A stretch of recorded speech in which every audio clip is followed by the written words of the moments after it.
Bus stop पाखरे छिड़ा होई किछि लोक सेठी अपेक्षा करुथिले। सेतेबेले तांका पाखकु 10-12 वर्षर गोटे झियो आसिला। ता कपड़ा मैला होई फाटी जाइथिला। से सेठी आसी लोकंकु कहिबाकु लागिला, बाबू टंकाटे देई दियो, 2 टंका देई दियो, 2 दिन हैला किछि भी खाइनी मु, देई दियो टंका मते। सेई झियो 2 पहर पर्यंत सेठी लोकंकु पैसा मागुथिला। आ 2 पहर पर हठात से उभान हे गला। ता पर दिन पुणी सकाळु सकाळु बस स्टॉप पाखरे आसी पहुँचिला। आ पूर्व दिन भली से पुणी भिक मागिबाकु लागिला। एही प्रकार रे से बस स्टॉप पाखरे सबु बेले मागुथिला।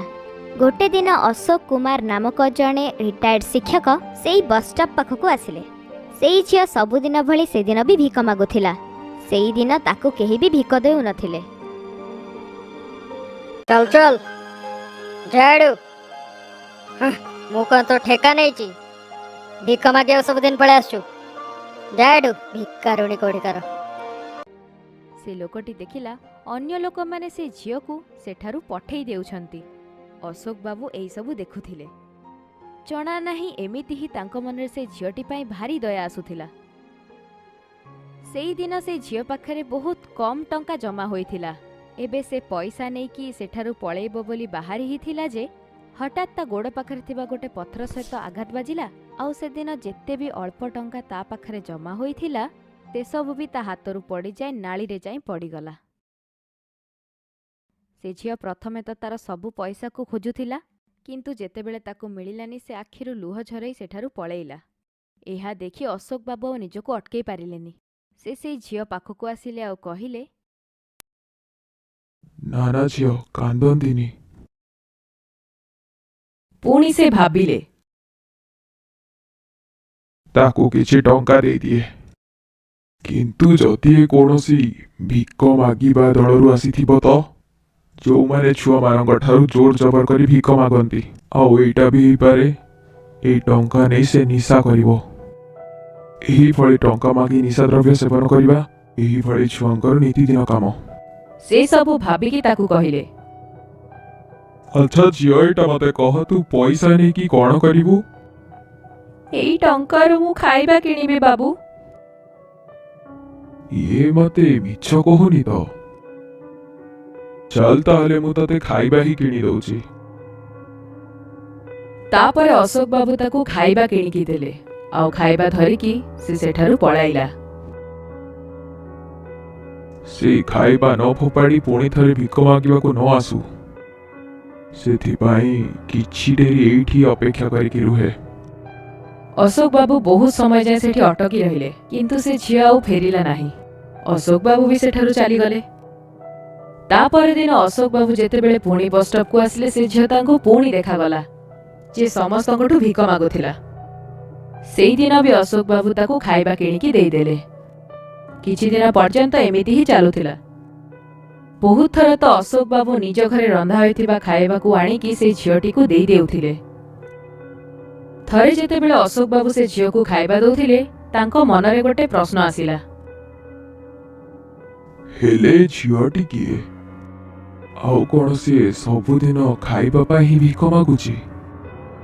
आउ जदि से खाइबा पाई ही भिक मागुची ताहेले खाएनी काहेकी? नेई कि से जाउची कुआडे?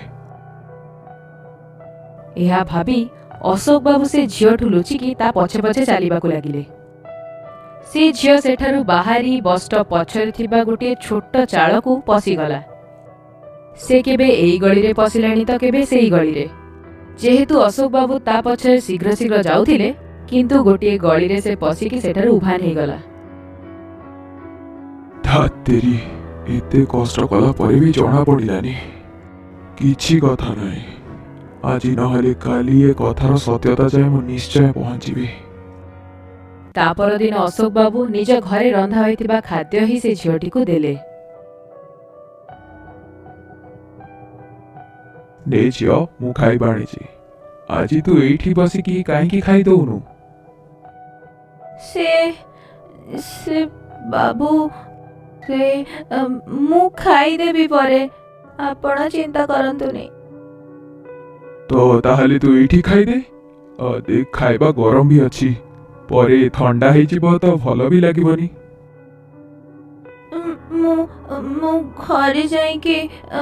ମୁଁ ଘରେ ଯାଇକି ଆରାମସେ ଖାଇ ନେବି, ଆପଣ ଚିନ୍ତା କରନ୍ତୁନି। ଏତିକି କହିକି ସେ ଝିଅ ସେଠାରୁ ଶୀଘ୍ର ଶୀଘ୍ର ଚାଲିଗଲା। ଆଜି ତ ମୁଁ ନିଶ୍ଚୟ ଜଣା ପକେଇବି କିଏ ଝିଅ ଏ ଖାଇବାକୁ ନେଇ କରୁଛି କ'ଣ। ଏତିକି ଭାବି ସାରିଲା ପରେ ସେ ଝିଅର ପଛ କରି ସେ ଶୀଘ୍ର ଶୀଘ୍ର ଚାଲିବାକୁ ଲାଗିଲେ। ସେ ଝିଅ ପୁଣି ସେଇ ଚାଳ ବସ୍ତି ଆଡକୁ ଚାଲି ଯାଉଥିଲା, ଆଉ ସେ ଗଳି ଗଳି ଭିତରେ ପଶି ଯିବାକୁ ଲାଗିଲା। ଆଜି ଅଶୋକ ବାବୁ ବି ପ୍ରତିଜ୍ଞା କରିଥିଲେ ଯେ ସେ ଆଜି ଖବର ନେଇକି ରହିବେ ଏ ଝିଅ ବାସ୍ତବରେ ଯାଉଛି କେଉଁଠିକୁ। ଝିଅ କିଛି ଗଳି ପାର କରି ସାରିଲା ପରେ ଗୋଟିଏ ଭାଙ୍ଗି ଯାଇଥିବା ଚାଳ ଭିତରେ ପଶିଗଲା।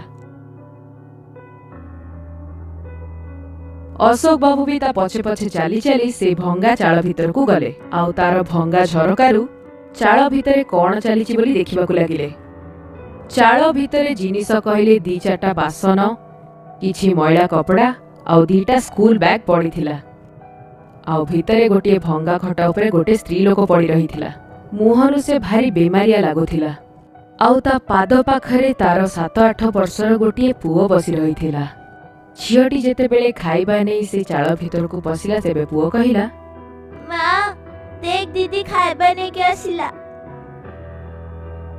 ଭଙ୍ଗା ଖଟ ଉପରେ ଶୋଇଥିବା ତାଙ୍କ ମା ଯେମିତି ସେମିତି ଉଠିକି କହିଲେ, ହାୟ ରେ ଭାଗ୍ୟ ମୋର, ତମ ବାପାଙ୍କର କେତେ ସ୍ୱପ୍ନ ଥିଲା ଯେ ତାଙ୍କ ପୁଅ ଝିଅମାନେ ବହୁତ ପାଠ ପଢିବେ ବୋଲି, କିନ୍ତୁ ତାଙ୍କ ଯିବା ପରେ ପାଠ ପଢେଇବା ଦୂରର କଥା, ମୁଁ 2 ବକ୍ତ ତାକୁ ଖାଇବାକୁ ବି ଦେଇପାରୁନି। 2 ଖଣ୍ଡ ରୁଟି ପାଇଁ ଜଣା ନାହିଁ ମୋ ଝିଅକୁ କୋଉଠି କୋଉଠି ବୁଲିବାକୁ ପଡୁଛି, ଆଉ ଜଣା ନାହିଁ କେତେ ଲୋକଙ୍କ ସାମ୍ନାରେ ମୋ ଝିଅ ହାତ ପତଉଥିବ। ଏମିତିଆ ଜୀବନ ଠାରୁ ତ ଭଲ ମୁଁ ମରିଯିବା। କହୁ କହୁ ସେ ସ୍ତ୍ରୀ ଲୋକ ଆଖିରେ ଲୁହ ଆସିଗଲା। ମନ ଦୁଃଖ କରନି ମା, ତୁ ଖାଲି ଭଲ ହେଇଯା।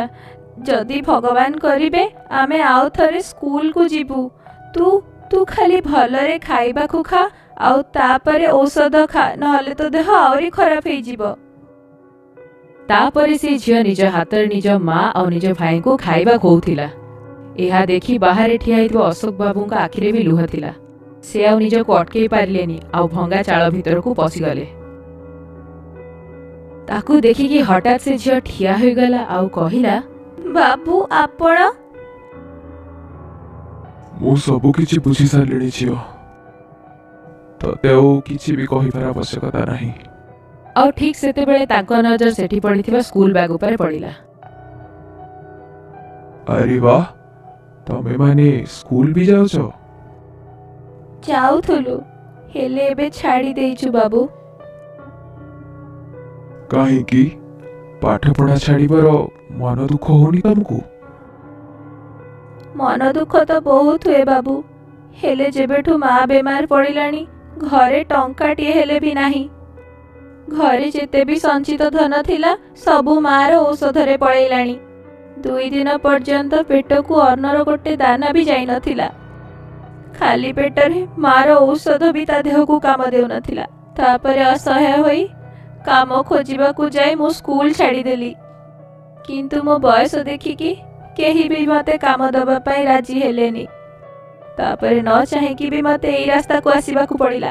ଭିକ ମାଗିବା, ପେଟ ଭୋକ କ'ଣ କ'ଣ ନ କରାଏ ବାବୁ। ମୁଁ ଆଜି ହିଁ ତମମାନଙ୍କ ମାଆକୁ ଡାକ୍ତରଖାନାରେ ଭର୍ତ୍ତି କରିଦେଉଛି। ଦେଖିବ କିଛି ଦିନ ଭିତରେ ତମ ମା ଠିକ ହୋଇଯିବ, ଆଉ ତାପରେ କାଲିଠୁ ତୁ ଆଉ ତମ ଭାଇ ସ୍କୁଲ ଯିବ। ଟଙ୍କା ବିଷୟରେ ଜମା ଚିନ୍ତା କରିବା ଦରକାର ନାହିଁ। ଅଶୋକ ବାବୁଙ୍କର କଥା ଶୁଣି ସେଇ ଦୁଃଖୀ ମୁହଁରେ ବି ଟିକେ ହସ ଫୁଟି ଆସିଥିଲା। Thanks for watching.